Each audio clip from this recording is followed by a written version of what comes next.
শিল্পী গোষ্ঠী আয়োজিত প্রতিবাদ সমাবেশে এই সংবাদ সম্মেলনে সম্মানিত সভাপতি প্রিয়জন মাহমুদ সেলিম এবং সাধারণ সম্পাদক অমিত রঞ্জন দে সহ পুলিশের বিভিন্ন পর্যায়ের নেতৃবৃন্দ, উপস্থিত বাংলাদেশের জাতীয় সাংস্কৃতিক যে সংগঠন রয়েছে, সংগঠনের সম্মানিত প্রতিনিধিবৃন্দ, উপস্থিত প্রিয় সাংবাদিক বন্ধুরা, গভীর দুঃখ নিয়ে এই সকালে আপনাদের সামনে উপস্থিত হয়েছি শুধু কিছু কথা বলার জন্য। কথা তো বলতেই হবে, একেবারেই যেখানে নাকি এই অবস্থায় এসে পৌঁছেছে আমাদের জায়গাটি, সেটি হচ্ছে আমরা চাই না যে বাংলাদেশে একটি অদ্ভুত বিষয় আছে, যত সুন্দর, যত শুভ, যত আমাদের সৃজনশীল জিনিসগুলোকে বিনষ্ট করার অদ্ভুত একটি প্রক্রিয়া রয়েছে সবার মধ্যে। কি কারণে?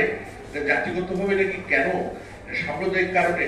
এই কারণ ব্যাখ্যা করলে হয়তো আমার দিন পার হয়ে যাবে, কিন্তু আপনারা দেখুন আমাদের সুন্দর জিনিসগুলো যেগুলো রয়েছে, শুভ জিনিসগুলো রয়েছে, সেগুলো বিনষ্ট করার জন্য কত তৎপর একটি গোষ্ঠী।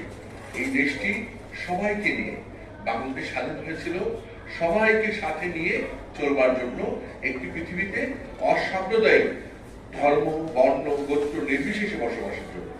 এটি পরিষ্কার। সেই জায়গা থেকে আমরা এখানে যারা আছি সবাই কাজ করছি একইভাবে, একই লক্ষ্যে। হয়তো কেউ ট্রেনে যাবে, কেউ বাসে যাবে, কেউ প্লেনে যাবে, কেউ হেঁটে যাবে, সবার লক্ষ্য কিন্তু একই জায়গা, সুন্দর বাংলাদেশ, সুন্দর আগামী, এই আমাদের লক্ষ্য।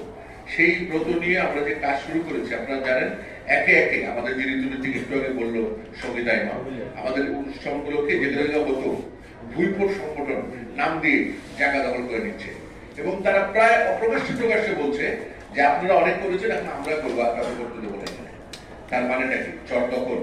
আর অদ্ভুত একটি অদ্ভুত সংস্কৃতি আমাদের দেশে। যারাই আসে ক্ষমতা, যেরকম তারা মনে করে পৃথিবীতে আর কোনদিন যাবে না, তারা 300 বছর, 1000 বছর, লক্ষ বছর থেকে যাবে। অদ্ভুত। কিছুদিন আগে যারা গেল, তারা এখন যারা আসলো, তারা মনে করলে পৃথিবীতে তারা ছাড়া কেউ আসবে না, 300 বছর তারাই রাজ করে যাবে। এটা হয় না।